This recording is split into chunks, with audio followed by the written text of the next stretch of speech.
Oi, pessoal, tudo bem com vocês? Sou a professora Érica de Biologia. Bem-vindos e bem-vindas a mais uma videoaula.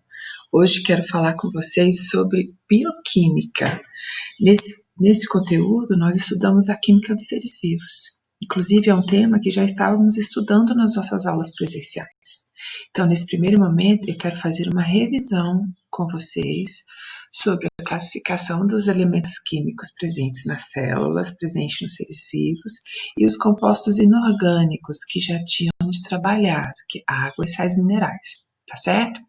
Então, a primeira coisa que a gente precisa lembrar é que bio é vida, e a bioquímica é a parte da biologia que estuda as moléculas que compõem o organismo dos seres vivos, né? Então, por isso, a química dos seres vivos. E lembrem-se que todos os seres vivos são formados por células, pelo menos uma célula, que são seres unicelulares.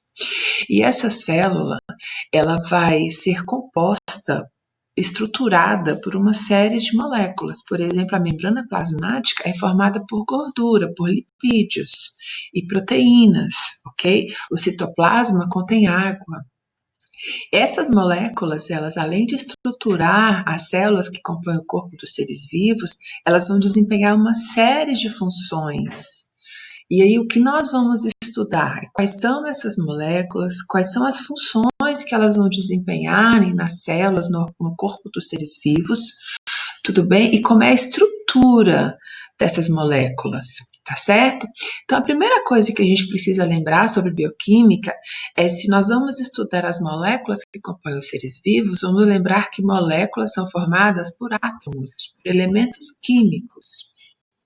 E os elementos químicos que formam os seres vivos, cerca de 98% do organismo dos seres vivos, são compostos por carbono, hidrogênio, oxigênio, nitrogênio, fósforo e enxofre. Inclusive, essa palavrinha, esse termo aqui, ele ajuda você a lembrar quais são esses elementos químicos, que é o CHOMPS, né? Carbono, hidrogênio, oxigênio, nitrogênio, fósforo e enxofre. Esses elementos, eles fazem ligações químicas, eles se organizam formando as substâncias químicas, as moléculas ou os compostos químicos. E essas moléculas, esses compostos, eles são classificados em dois, que são as substâncias ou compostos inorgânicos e as substâncias ou compostos orgânicos. Tá? Dentro dos compostos inorgânicos, nós temos água e sais minerais, que é o que vamos revisar hoje. Dentro dos compostos orgânicos, temos as moléculas orgânicas, as moléculas da vida, que são os carboidratos, os lipídios, as proteínas, os ácidos nucleicos e as vitaminas. Esse conjunto de substâncias é que formam e desempenham diferentes funções nas células que vão formar os seres vivos. Tudo bem? Bom, o que eu quero que você lembre? Quando formos estudar as substâncias orgânicas, nós vamos estudar a estrutura dessas moléculas e vocês vão ver que todas elas são moléculas formadas por carbono, pelo elemento químico carbono. A versatilidade do carbono faz com que ele forme diferentes moléculas e essas moléculas vão formar essas substâncias orgânicas.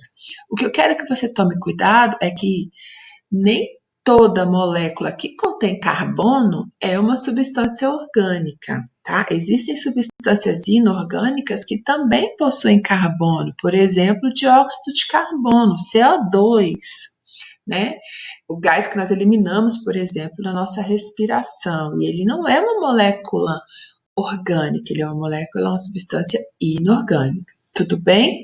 Então, aqui a gente tem uma ideia geral da classificação dessas substâncias que formam os seres vivos. A partir de agora, o que vamos fazer? Estudar essas moléculas, essas substâncias, estudar a estrutura, estudar as funções que desempenham nos seres vivos, nas células, tá certo? E vamos começar pelas substâncias inorgânicas, começando então pela água.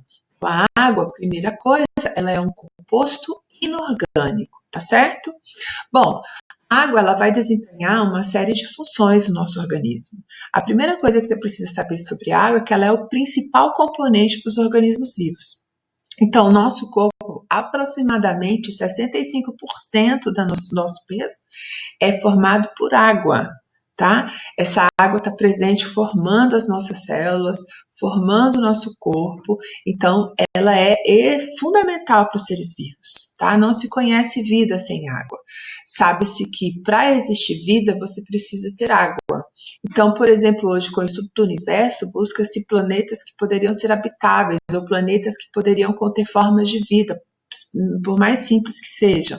Então, a primeira coisa que se faz ao investigar a possibilidade de vida em qualquer parte do universo é verificar se há indícios ou existe água nesse corpo celeste, porque para ter água precisa-se ter vida. Tudo bem? E aí, nesse gráficozinho aqui, a gente tem alguns exemplos da composição de água no peso dos organismos. Então, você tem aqui, por exemplo, o alface, tem 95% de água.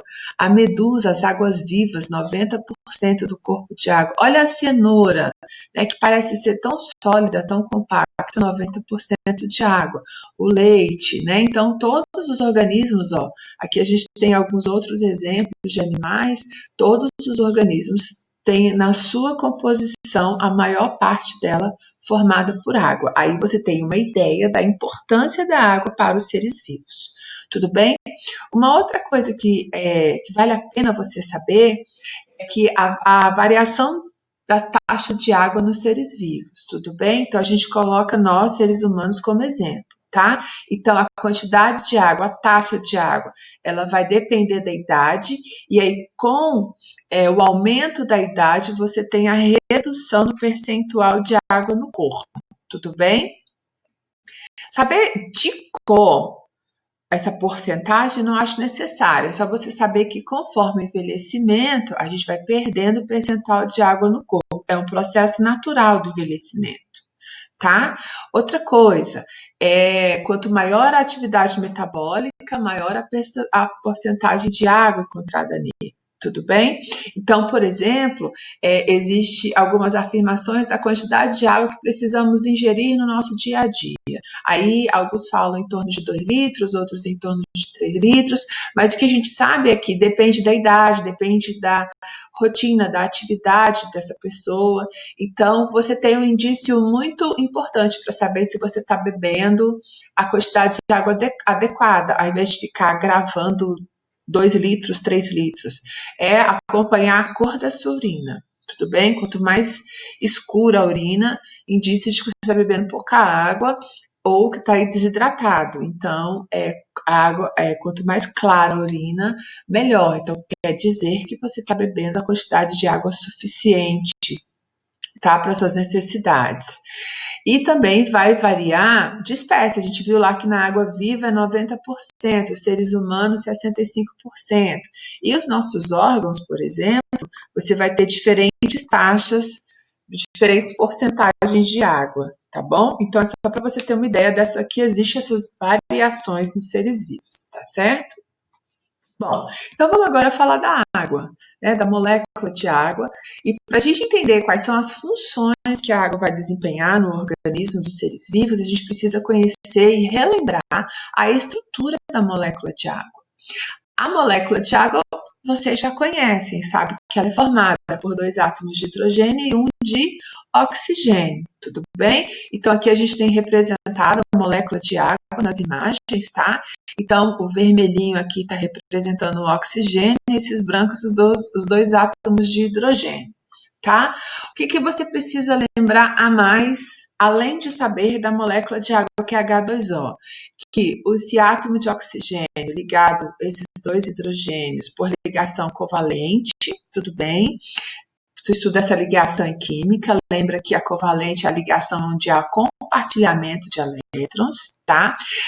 E essa ligação, esse oxigênio com esses hidrogênios, ele forma uma estrutura angular, tá? Então a molécula, ela forma um ângulo de 104,5 graus. E pelo fato dela formar esse ângulo, se essa estrutura angular, ela vai ter ela vai ser uma molécula com dois polos, ela vai ter dois tipos de carga na molécula.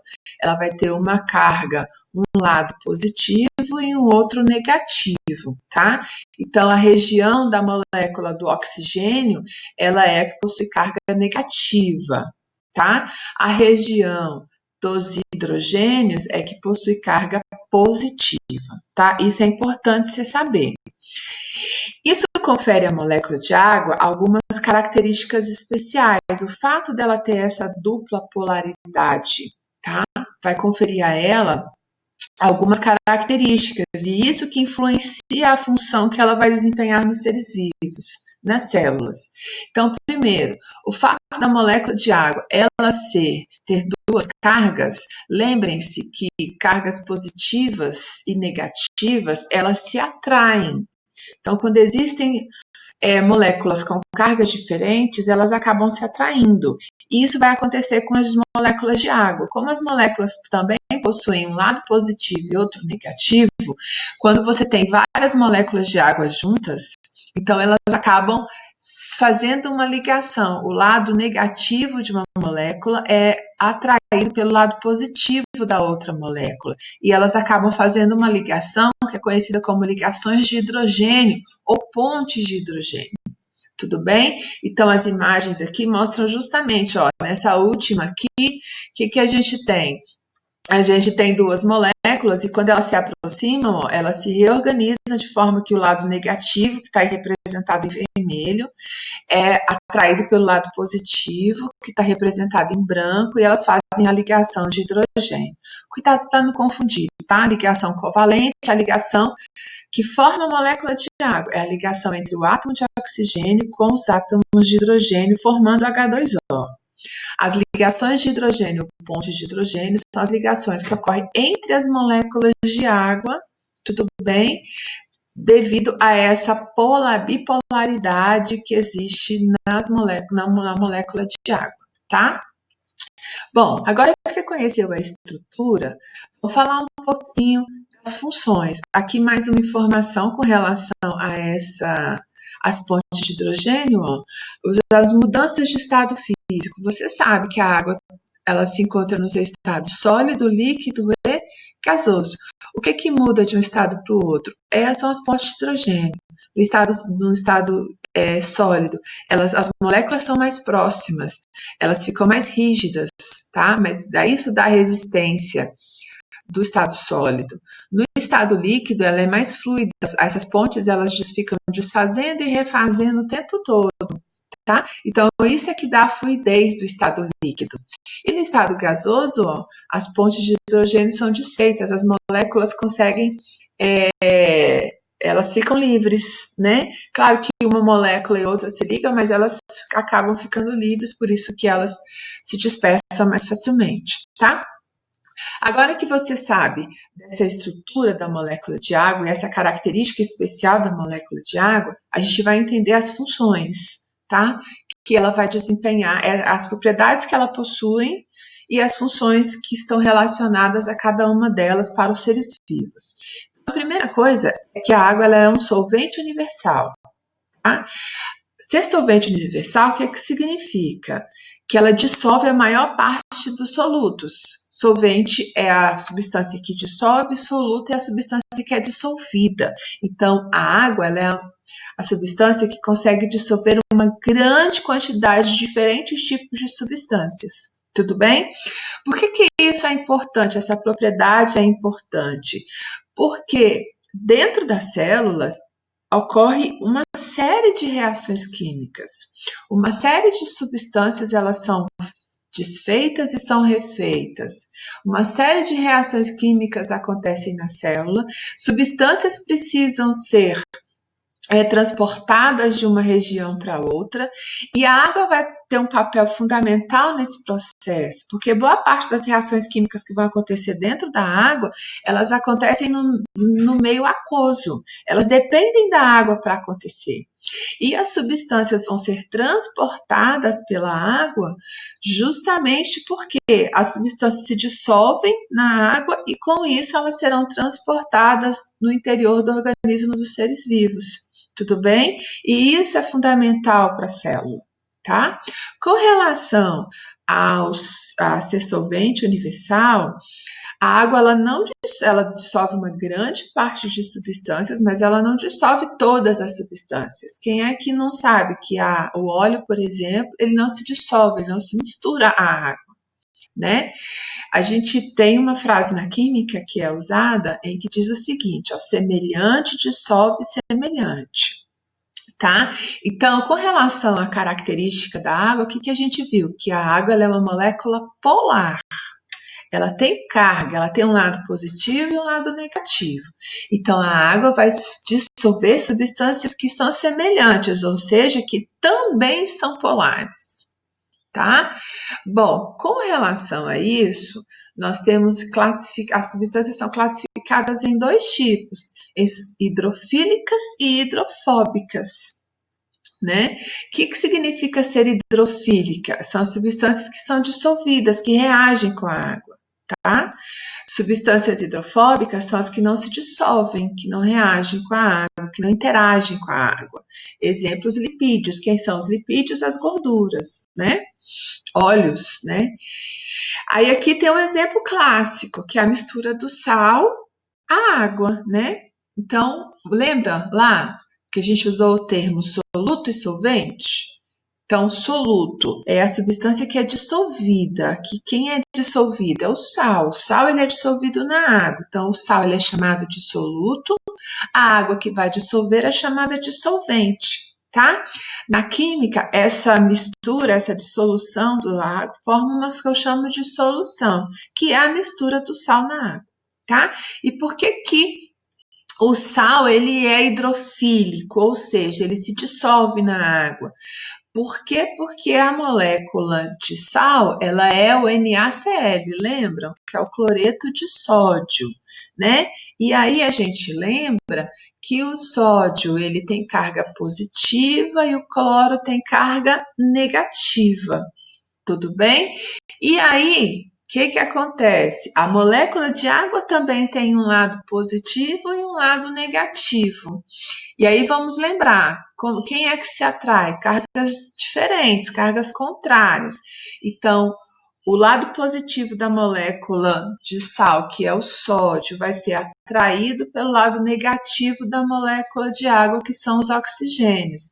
Então, se a gente observar aqui nessa imagem, ó, o que a gente vai ver? O lado negativo é o lado do oxigênio, representado pela bolinha vermelha. O sódio é positivo. Então, ó, tá vendo que as moléculas de água ficam viradas, o lado negativo cerca o sódio. E o outro lado a mesma coisa, só que aí o lado do hidrogênio, que é positivo, eles acaba atraindo o lado negativo, que é o lado do cloro. E com isso, elas se separam, tá? Então, dissolver é separar. Então, o sal consegue fazer isso. Consegue justamente porque os elementos químicos que compõem a molécula também possuem sua carga positiva e negativa, tá? Então, a gente vai ver isso o tempo todo. Quando formos estudar os lipídios, vamos ver que os lipídios, por que eles são hidrofóbicos, não se dissolvem? Porque eles são moléculas apolares, tá certo? Bom, aqui tem alguns exemplos de substâncias hidrofóbicas. A gente conhece os lipídios, ali é uma areia, né? Ela foi impregnada com um spray hidrofóbico. Esse spray é muito usado em acampamento, barracas, né? Então, aí por isso que ela tem esse comportamento, ó, que ela faz dessa forma. Se você pegar ela com uma colher, você vai ver que ela tá bem sequinha, tá certo? Aí uma chargezinha, né, para vocês não esquecerem esse conceito hidrofóbico. Tudo bem? Bom, a próxima propriedade que eu queria falar com vocês é sobre a capilaridade e qual é a relação que essa capilaridade tem com as funções desempenhadas nos seres vivos, tá? Capilaridade é a subida da água por tubos muito finos, graças a duas propriedades que a água tem, que é chamada de adesão e coesão. A adesão é a capacidade que a molécula de água tem de aderir a outros compostos orgânicos, tudo bem? E a coesão é a ligação entre as moléculas de água que a gente viu, que são as pontes de hidrogênio ou ligações de hidrogênio. Tá? Você já viu essa propriedade da adesão. Se você, por exemplo, deixa derramar água numa folha, você está estudando e cai água, ela vai ficar concentrada lá no ponto que ela caiu? Não, você vai ver que ela vai se espalhar rapidamente pela folha, né? E aí, por que a água faz isso? Porque ela vai se aderindo, ela vai se ligando às outras moléculas presentes aqui na folha e com isso ela vai se espalhando, né?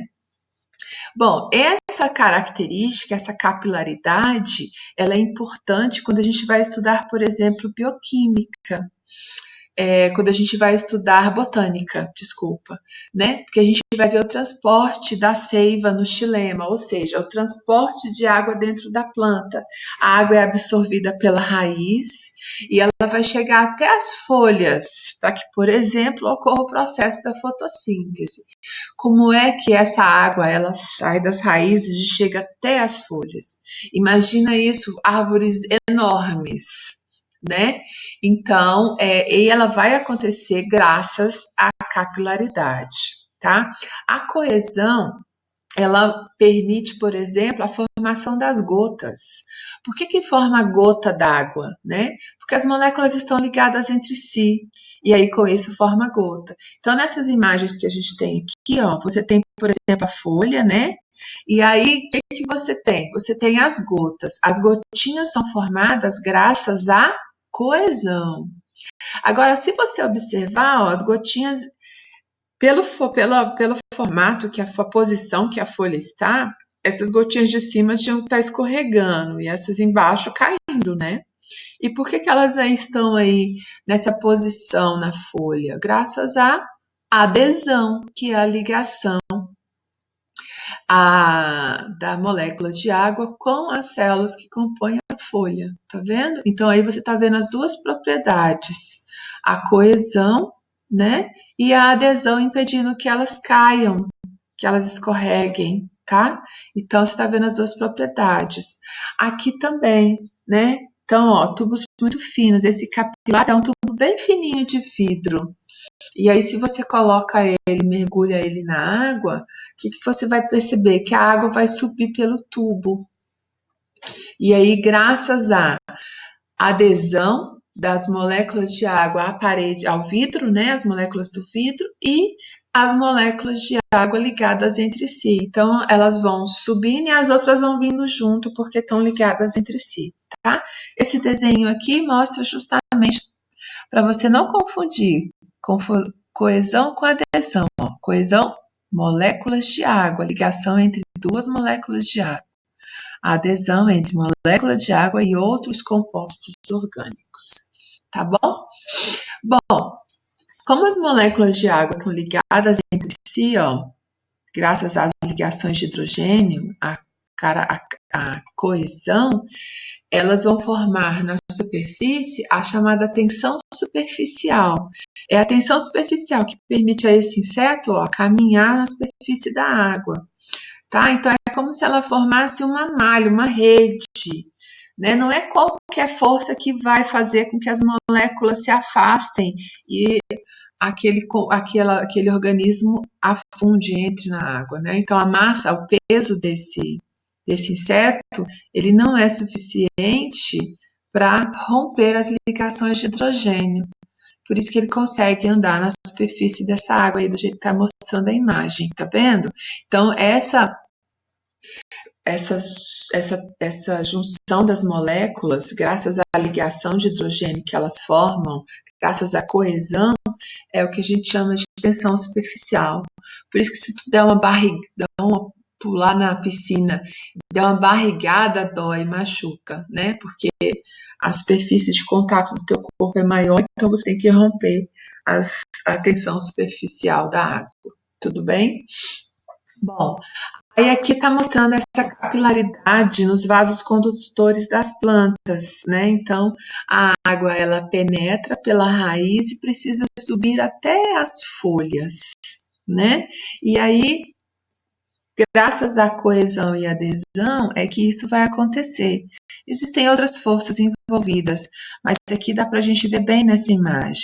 Então, a adesão, a molécula de água vai se aderir às paredes desse vaso condutor aqui, tá?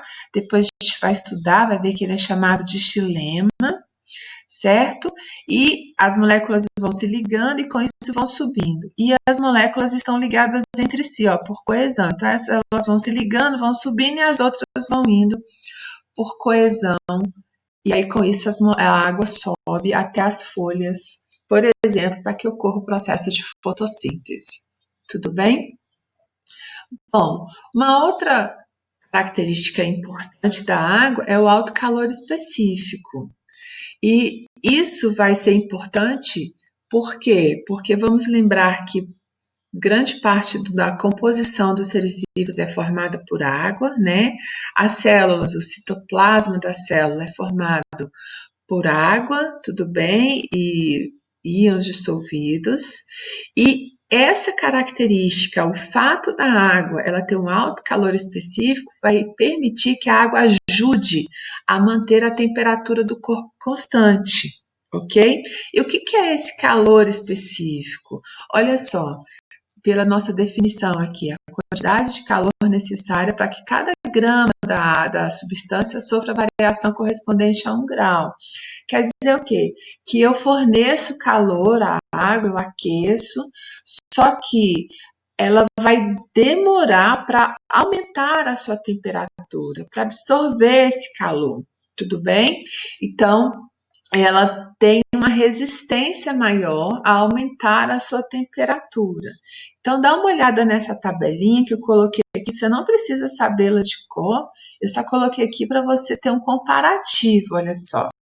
Por exemplo, se você aquece o ferro, logo você não consegue encostar a mão no ferro de tão quente que ele está.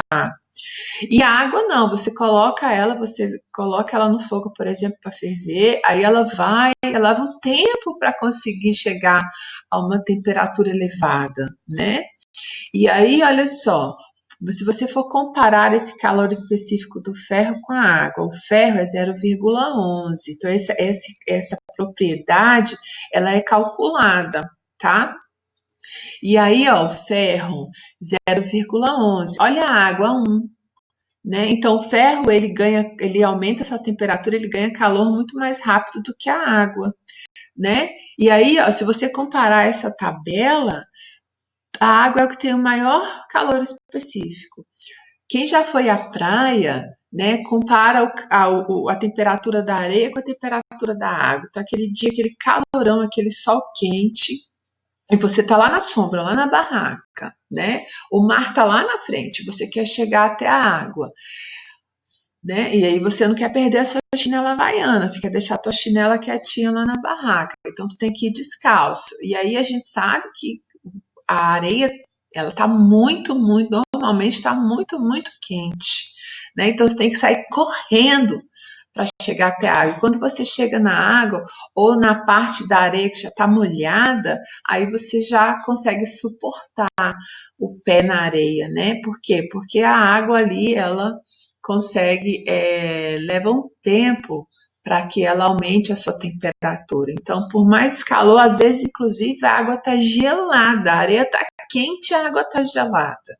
Né? A exposição ao calor é a mesma, só que a água ela tem um calor específico maior. Então, para que ela aumente a sua temperatura, né, a quantidade de calor fornecida tem que ser muito maior. Isso ajuda. Se a água aumentasse a temperatura por qualquer variação de temperatura, seria muito mais difícil manter a temperatura do corpo constante, tá certo? E isso também permite ao nosso organismo ter alguns mecanismos de defesa contra o aumento de temperatura. Por exemplo, se está muito quente, o nosso corpo começa a transpirar, né? Então, a gente começa a suar e com isso o nosso corpo fica com a superfície molhada.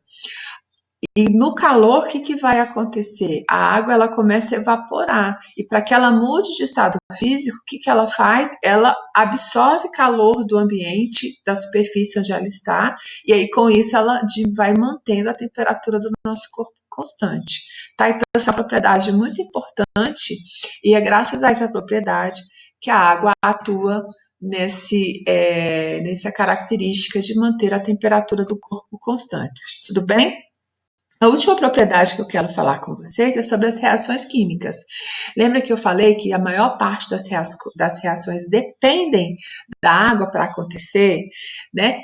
A água nas reações ela vai atuar em duas situações. Ela pode ser reagente ou ela pode ser produto. E aí, dependendo em que fase a água vai atuar, aí você vai ter os diferentes tipos de reações químicas, né? Que é um reagente? O que é um produto numa reação química? Reagentes são as substâncias que vão ser necessárias para que a reação aconteça. O produto são as substâncias que são produzidas, são resultados da reação química. Tudo bem? Então, aqui eu tenho duas reações químicas que vocês provavelmente em algum momento já devem ter estudado e já conhecem, que é a respiração celular e a fotossíntese. A respiração celular, ela é a reação química utilizada pelas células para a produção de energia e a fotossíntese é utilizada para a produção de glicose, de alimento, tudo bem? Realizada pelos seres autotróficos, né? Que vão usar a energia da luz para poder fazer essa reação química. Na respiração celular, a gente tem aqui uma forma de representar a reação química numa equação química, tá? Então, eu escrevo as substâncias que eu vou precisar, né? Imagina se isso aqui fosse um bolo, uma receita de bolo. Então, o que seriam os reagentes? Os ingredientes que você precisa para fazer o bolo.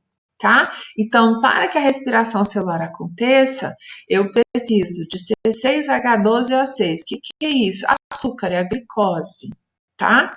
Essa glicose, ela vai reagir com uma outra substância que é o gás oxigênio, ok? Então, a glicose e o oxigênio são as substâncias químicas necessárias para que a respiração celular aconteça. Então, elas são os reagentes. Observe que a água não está entrando aqui como reagente, tá? Aí eu faço a setinha para representar que estas substâncias produzirão estas. Aqui eu tenho os produtos. CO2, gás carbônico, né? Então, é isso aqui vai formar gás carbônico e água. A água aqui, ela é um produto. Ela é produzida nessa reação química, tá? Embaixo a gente tem a fotossíntese. Olha como são reações, elas são uma o inverso da outra. O que é produto na respiração celular é reagente na fotossíntese.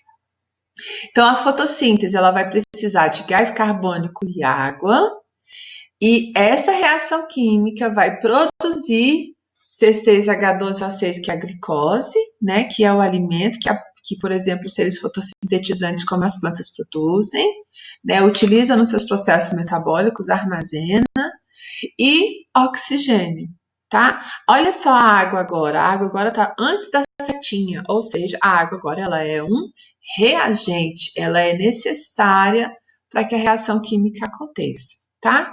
Com relação a isso, nós temos dois tipos de reações. A reação de hidrólise e a chamada síntese por desidratação.